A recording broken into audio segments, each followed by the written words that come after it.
शांती. आज आहे 15/4/2024 ची मुरली. महावाक्य आहे, गोड मुलांनो, हे संगम उत्तम ते उत्तम बनण्याचे युग आहे. यातच तुम्हाला पतितापासून पावन बनून पावन दुनिया बनवायची आहे. प्रश्न आहे, अंतिम वेदनादायक दृश्य पाहण्याची ताकद कोणत्या आधारावर येईल? उत्तर आहे, शरीराचे भान नाहीसे करत जा. अंतिम दृश्य अतिशय भयंकर आहे. बाबा मुलांना मजबूत बनविण्यासाठी अशरीरी बनण्याचा इशारा देतात. जसे बाबा या शरीरापासून वेगळे होऊन तुम्हाला शिकवतात, तसे तुम्ही मुले देखील स्वतःला शरीरापासून वेगळे समजा. अशरीरी बनण्याचा अभ्यास करा. बुद्धीमध्ये राहिले पाहिजे की आता घरी जायचे आहे. ओम शांती. गोड गोड रुहानी मुले शरीरासोबत आहेत. बाबा देखील आता शरीरासोबत आहेत. या घोड्यावर अथवा गाडीवर सवार आहेत आणि मुलांना काय शिकवत आहेत? जिवंतपणी मरणे कसे असते. बाबांव्यतिरिक्त इतर कोणीही हे शिकवू शकणार नाही. बाबांचा परिचय सर्व मुलांना मिळाला आहे. ते ज्ञानसागर पतित पावन आहेत. ज्ञानाद्वारेच तुम्ही पतितापासून पावन बनता आणि पावन दुनिया देखील बनवायची आहे. या पतित दुनियेचा ड्रामा प्लॅन अनुसार विनाश होणार आहे. फक्त जे बाबांना ओळखतात आणि ब्राह्मण देखील बनतात, तेच परत पावन दुनियेमध्ये येऊन राज्य करतात. पवित्र बनण्यासाठी ब्राह्मण देखील जरूर बनायचे आहे. हे संगम युग आहेच पुरुषोत्तम अर्थात उत्तम ते उत्तम पुरुष बनण्याचे युग.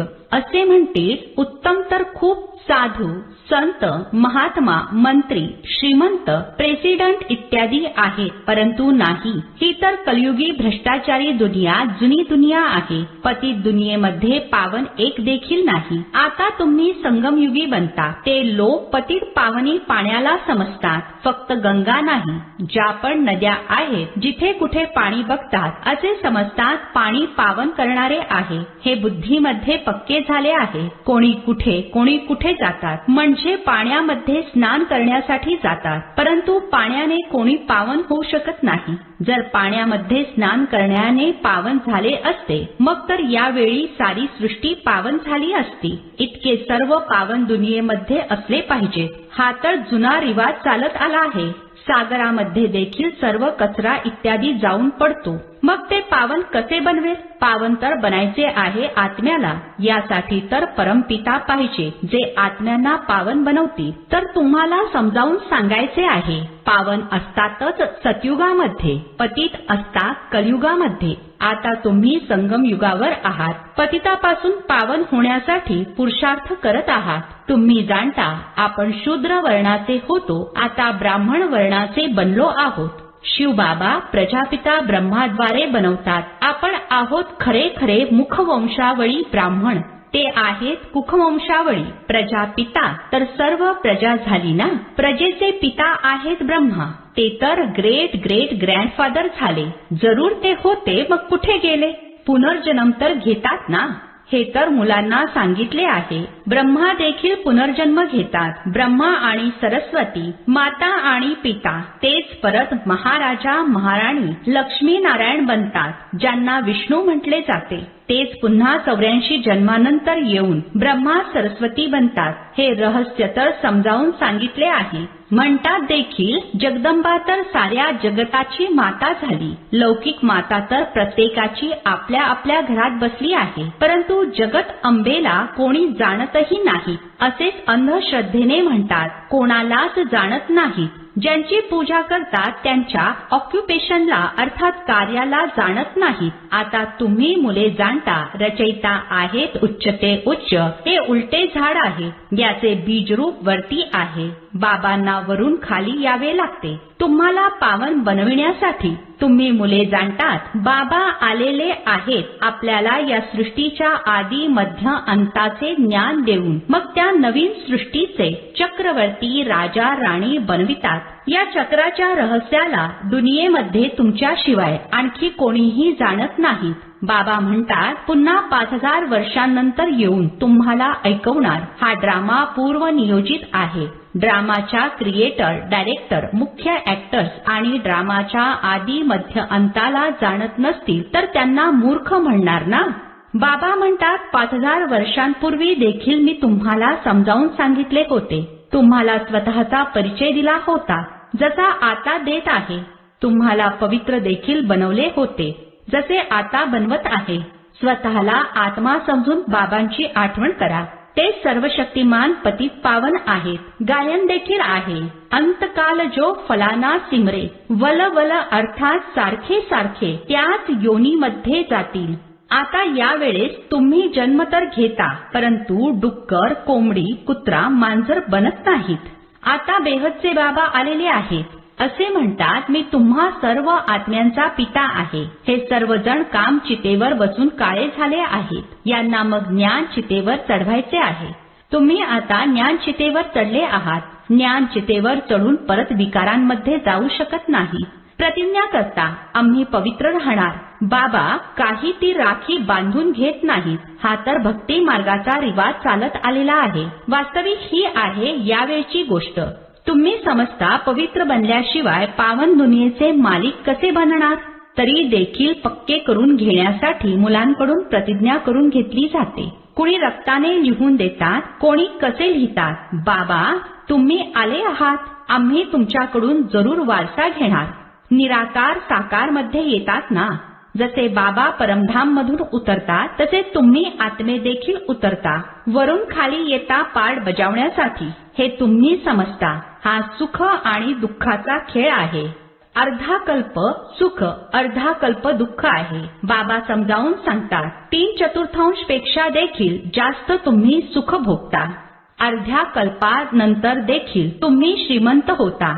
किती मोठी मंदिरे इत्यादी बनवतात. दुःख तर नंतर येते जेव्हा भक्ती एकदम तमोप्रधान बनते. बाबांनी समजावून सांगितले आहे तुम्ही सर्वात आधी अव्यभिचारी भक्त होता. फक्त एकाचीच भक्ती करत होता.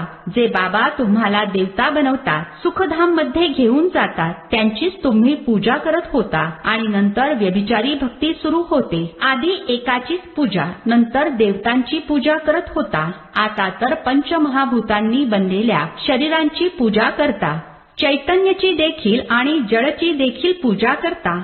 5 तत्वांनी बनलेल्या शरीराला देवतांपेक्षा देखील उच्च समजता. देवतांना तर फक्त ब्राह्मण हात लावतात. तुमचे तर अनेकानेक गुरु लोक आहेत. हे बाबा बसून सांगतात. हे दादा अर्थात ब्रह्मा बाबा देखील म्हणतात. मी देखील सर्व काही केले आहे. विविध हठयोग इत्यादी, कान नाक मोडणे इत्यादी सर्व काही केले. सरते शेवटी सर्व काही सोडून द्यावे लागले. तो धंदा करणार की हा धंदा करणार. जांभया येत असत. वैताग यायचा. प्राणायाम इत्यादी शिकताना खूप त्रास होत असे. अर्धा कल्प भक्ती मार्गामध्ये होतो. आता माहिती झाली आहे. बाबा एकदम ॲक्युरेट सांगतात. ते म्हणतात भक्ती परंपरेने चालत येते.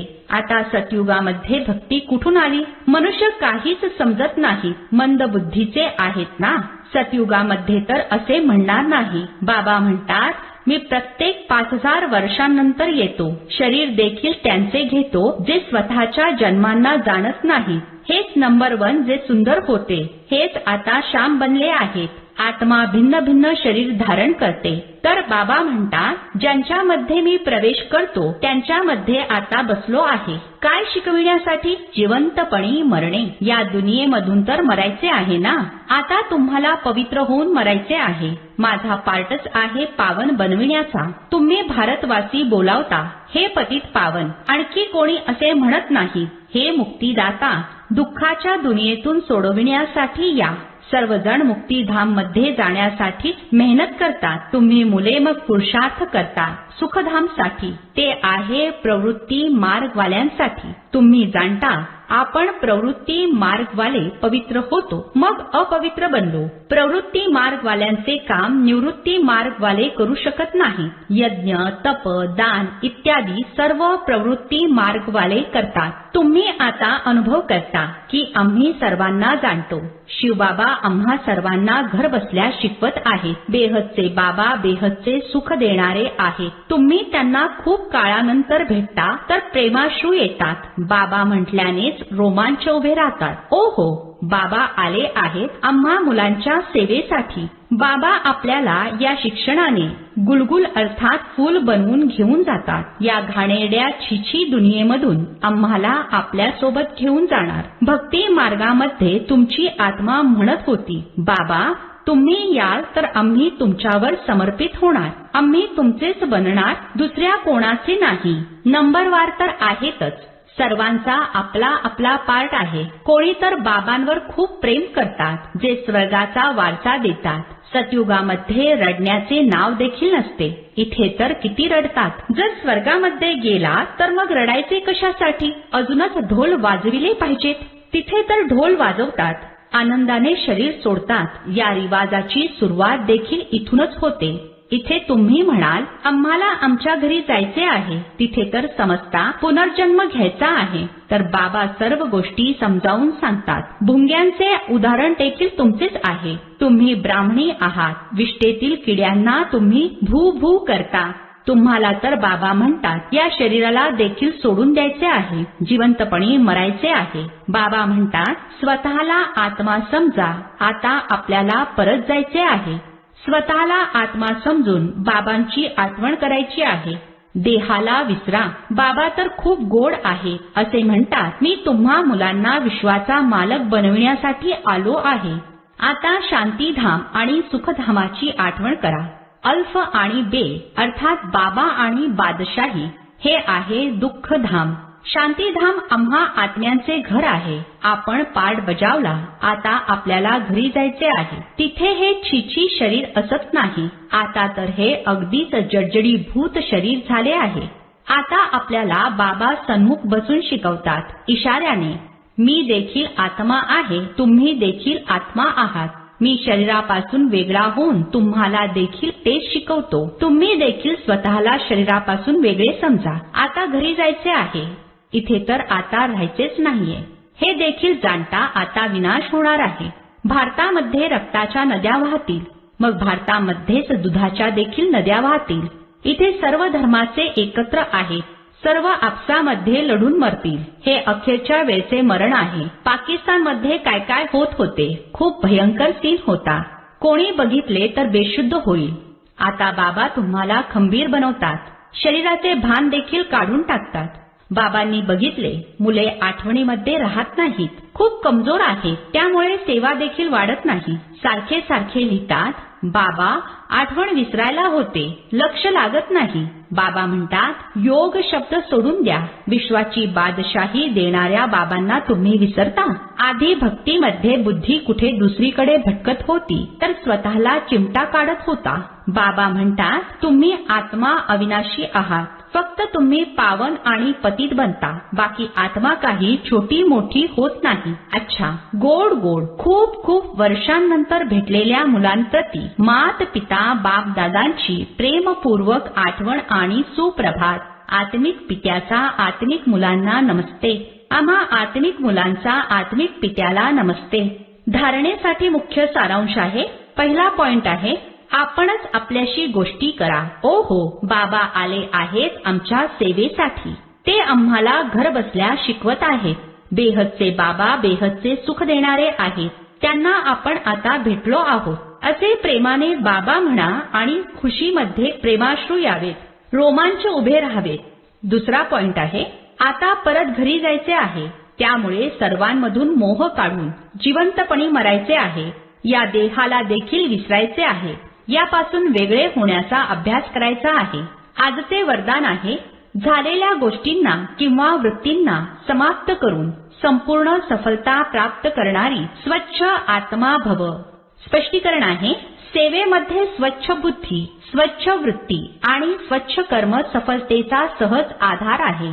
कोणत्याही सेवेचे कार्य जेव्हा आरंभ करता तर प्रथम चेक करा की बुद्धीमध्ये कोणत्याही आत्म्याच्या होऊन गेलेल्या गोष्टींची स्मृती तर नाही आहे. त्याच वृत्तीने दृष्टीने त्यांना बघणे, त्यांच्यासोबत बोलणे याने संपूर्ण सफलता मिळू शकत नाही. म्हणून झालेल्या गोष्टींना किंवा वृत्तींना समाप्त करून स्वच्छ आत्मा बना, तेव्हाच संपूर्ण सफलता प्राप्त होईल. स्लोगन आहे जे स्व परिवर्तन करतात विजयाची माळ त्यांच्याच गळ्यामध्ये पडते. ओम शांती.